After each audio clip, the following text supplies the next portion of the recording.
Let's listen to that one person's voice, crying into the night, holding more than one father can hold alone, recognizing the immensity of the moment that we are in. Let's listen alongside of, let's listen with, and let's listen through. Let's listen in such a way that we can be available. We can be available to what gets stirred in us as well.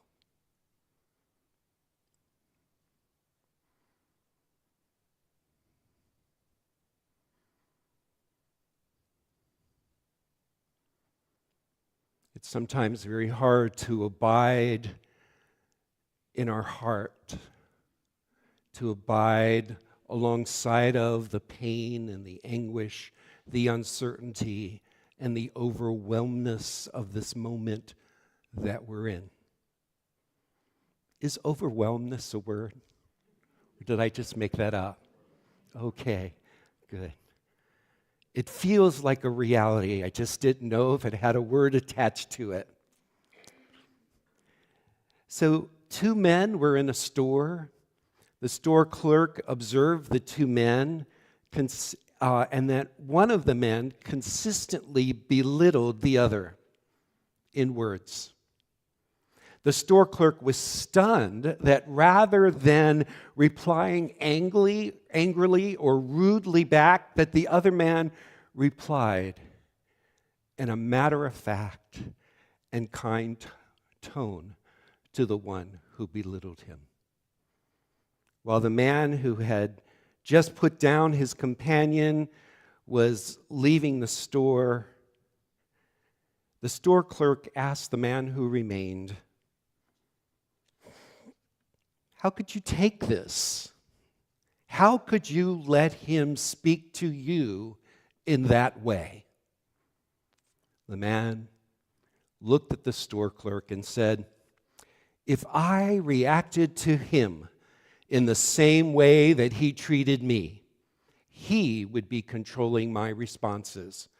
I would instead rather not feel controlled by him."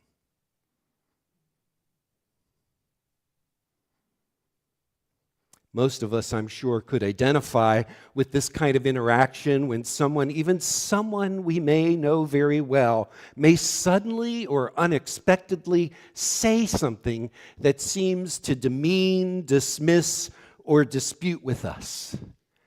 And before you know it, you may find yourself responding in the very same way. I'm not going to ask for a show of hands. Or the impact may be for some of us that we shut down, we retreat, or we withdraw from further engagement. Either way, whether we respond or shut down, we are doing what is often referred to responding to being triggered. In those situations, it must take a lot not to get triggered, to not heat up or lash back in retaliation, resentment, or retreat. Well, what does it take? What does it take to not lash back, to not retreat? Viktor Frankl, the famous psychiatrist, the Holocaust survivor, offered a piece of wisdom that perhaps you have heard in these sentences. Between stimulus and response, there is a space. And in that space is our power to choose our response. And in our response lies our growth and our freedom. My sermon title today is Practicing Peace Through Deep Listening. When I considered this particular wisdom from Viktor Frankl, I could easily have called my reflections today, "In That Space between. More and more, we are understanding through neuroscience and the scientific study of contemplation and meditation that what spiritual traditions have known and taught for centuries, that moment, that instant, that space between what occurs actually in our brain allows us a momentary opportunity to notice it and construct our own creative response. How we choose to respond is so crucial to our individual and collective becoming and developing. Our capacity to practice the pause may indeed be what makes us human. I'm using a lot of alliteration today. Have you noticed? Let's just enjoy it. But let's say that one together. Practice the pause. Yet we all know that the space between stimulus and response may often be so fleeting that it often dissipates before we even recognize it. And at the same time, that space between might make the most difference in our interactions with others, in our relationships with our friends, children, partners, neighbors, or coworkers. Pausing in that space between, if we could but recognize it more, provides the place for forming our response, for choosing our action, rather than being triggered to reacting rudely, retaliating, and even retreating. A little more alliteration. On a micro level, that space between may even make the difference between a ceasefire, a war, and the possibility of more peace, between collective and intergenerational trauma or healing. Hear me clearly. I don't want to imply that we should not be assertive when the situation requires it. I don't want to say that we should allow ourselves to be abused or mistreated by another. I don't want to imply that demeaning, dismissing, or discounting others is even allowable in our political discourse. It should not be tolerated, and we are meant to be more. Have I been clear? So, of course, we need to assert ourselves. Of course, we need to protect ourselves from harm. And of course, we need to call out when others are marginalized by hate and hateful speech. But what I am focusing on, however, is the more everyday, the ordinary opportunities that occur when, before we even know it, we get triggered. We heat up, we react, where harm could result, and a chance to shift, to transmute, and to transform that moment could easily be missed. The main point I want to make today is that we can cultivate the practice of recognizing and lingering in that space between a little longer, and utilize that space between stimulus and response as an opportunity for deeper listening to ourselves and to others. Before, during, and following a situation that could trigger us, we have the creative human capacity and imagination to utilize that space between for the cause of compassion and for the possibility of peacemaking. The prayer attributed to St. Francis that we used in our responsive prayer today gives us some hints on how to cultivate the richness and the repertoire of response in that space between stimulus and response. The prayer in its original form, as you recall, is a statement of setting some intentions preemptively. Where there is injury, let me sow pardon. Where there is doubt, let me sow faith. Where there is despair, let me sow hope. Where there's darkness, let me sow light. This prayer is often called a prayer for peace.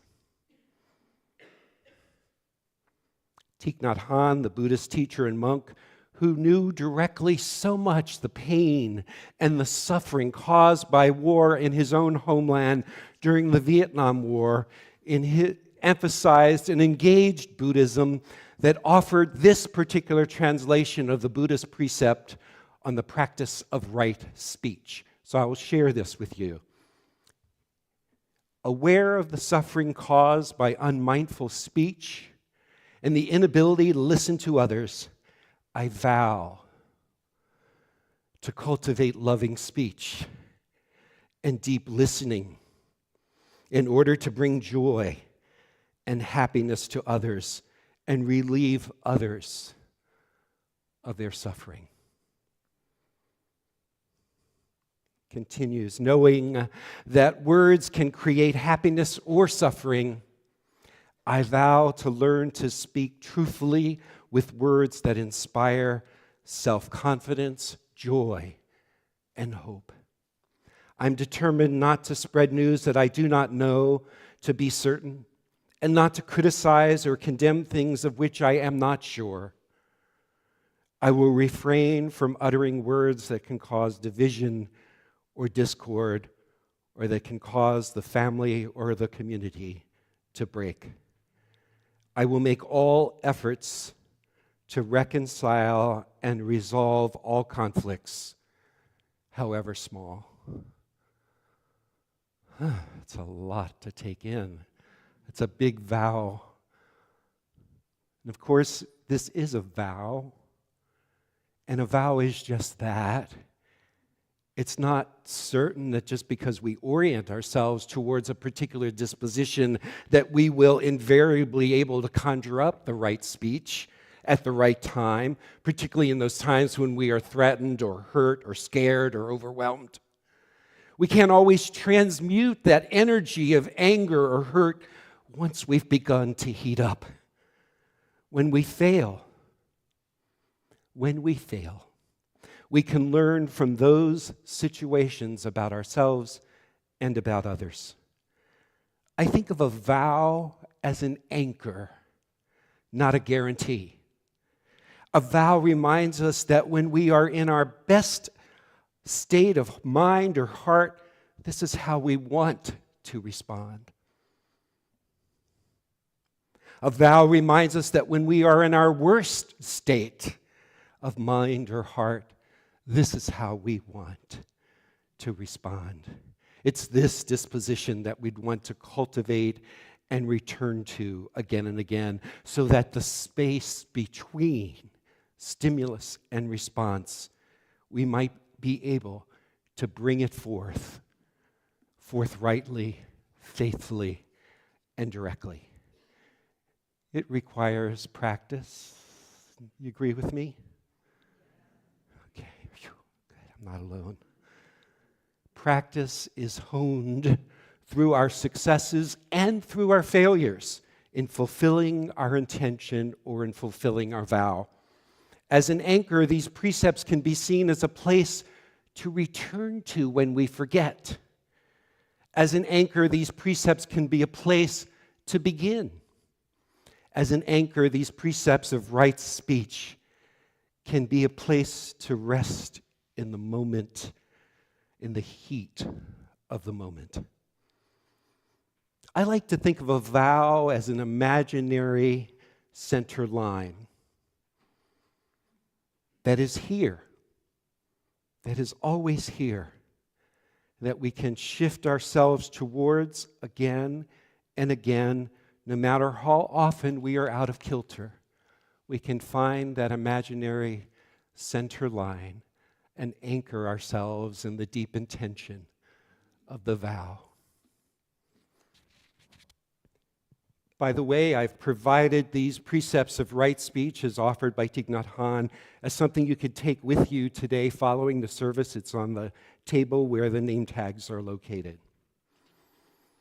So now I have refer to the words attributed to St. Francis and the vow translated by Thich Nhat Hanh, and you may find inspiration and motivation here, or you might rightly say back to me, Larry, of course, St. Francis and the Buddha can say these things and do these things. They're monks.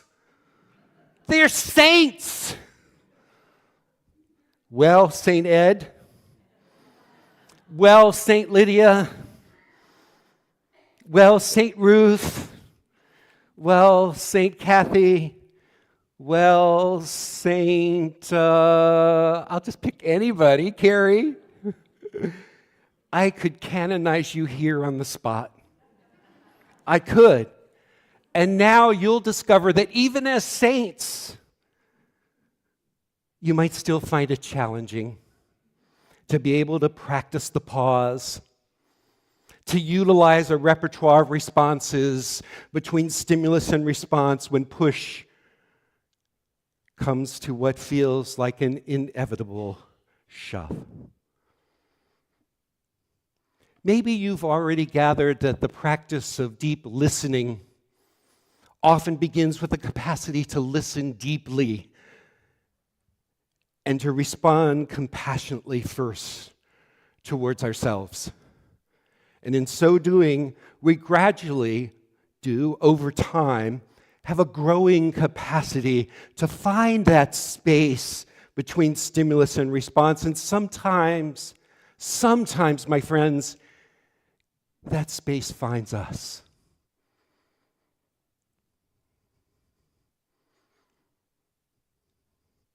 Then we do what we do, and what we may notice is that we have a greater capacity over time to understand that right speech might mean we are able to discern whether it's the right time to speak or whether it is not the right time to speak. For some of us, the challenge may be for us to not speak, since it might do harm. Or as the Quakers humbly ask, does it improve the silence? For some of us, the challenge may be to speak up. If we can enter into that space between, we might be able to discern what is right, the right thing for us to do in the moment. Let me give you some help. One teacher offers this helpful acronym to help us with our awareness and our discernment. Is this the right time to speak or not? The acronym is the word WAIT, W-A-I-T. Sometimes W-A-I-T might represent, why am I talking?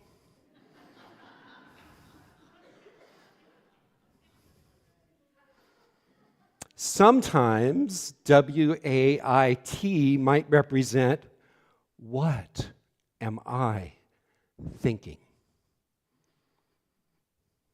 So the practice of deep listening includes listening first to ourselves. The practice of deep listening also obviously includes recognizing a way of being or doing that might interfere with our availability to truly listen to another. We live in a time when our ability to listen to just anybody may feel threatening. Don't we? Yes? Sometimes it does feel threatening. In the workshop that Adris and I facilitated yesterday at our church on everyday democracy, we emphasized that the public square, what some call third spaces, the places where we interact with others who are different than us, that have different experiences and perspectives than us, are fastly diminishing and are oftentimes feeling less safe. So many social patterns and political dynamics may mean that we are all impacted one way or another by the tendency towards polarizing into groups of people who think like us, towards tribalizing with people who reinforce our own ideas. that can often lead to the crystallization of our own opinions on either side of an issue. In his book, 7,000 Ways to Listen, Staying Close to What's Sacred, Mark Nepo, the poet, the philosopher, points out that we are faced with what he calls, quote, an archetypal choice between love and fear. Nepo elaborates, when fear governs us, we look for sameness and we confirm only what we already know. When love governs us, then I don't want you to be me. I've had enough of me. Then I am safe enough to say, thank God you're not me. Share what you know. Then together, we knit together the fabric of humanity. Then together, we knit together the fabric of humanity. Ironically, when Mark Nepo sat down to write the book that became 7,000 Ways to Listen, he realized that he was experiencing hearing loss. It had been happening over a long time, and he kept postponing getting his hearing test. He writes, mysteriously, those of us losing our sight are somehow compelled to a deeper seeing, as those of us who are losing our hearing are somehow compelled to a deeper listening. And those of us losing heart are somehow compelled to a deeper sense of feeling if we can only keep the rest of us open. So when he finally went to get his hearing test and then a month later picked up his new hearing device, he realized what had been out of his awareness, and now it came through loud and clear, we might say. He draws this lesson from his experience for all of us. There is no equivalent hearing test for deep listening. We don't have an instrument other than our heart to know whether we are truly connecting or not. But we do. We do have the capacity to recognize, to realize, and to awaken to what is out of our awareness. Being able to accept what is out of our own awareness is perhaps the biggest challenge in truly listening to one another. Being able to dissolve the fear, to be available and to hear what someone not ourselves, not like ourselves, has to offer is truly where the sacred act of our own awareness can unfold.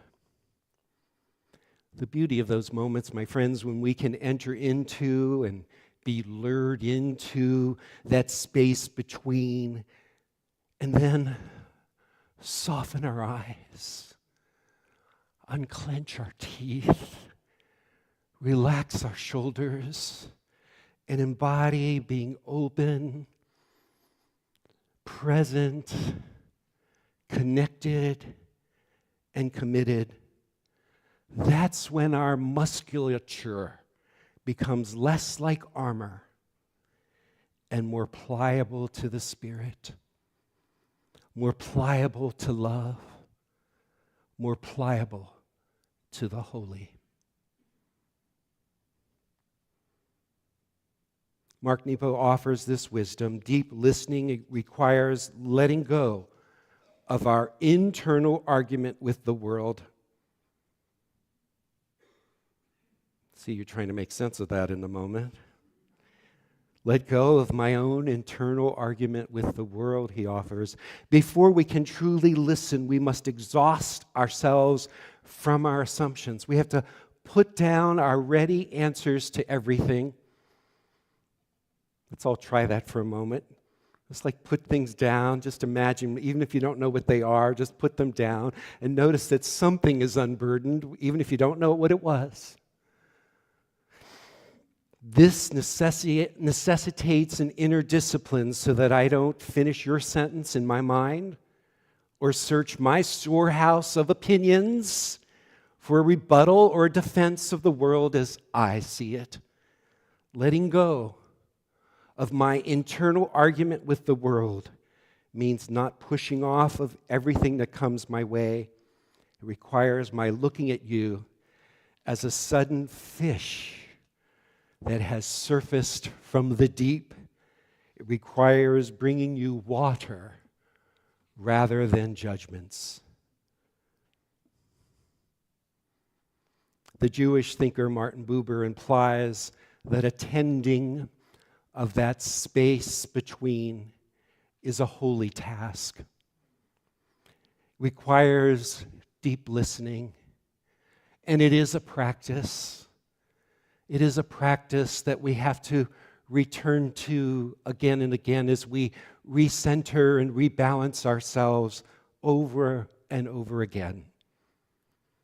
But when we truly listen to one another, and not just listen for those things that we already know, those things that conform to our own opinions, we might dare to hear what is beyond our current awareness.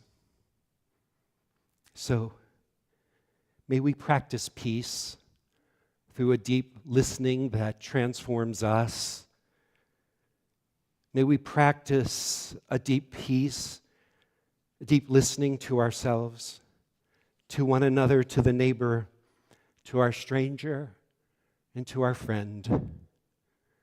And let's keep practicing peace through deep listening. Amen.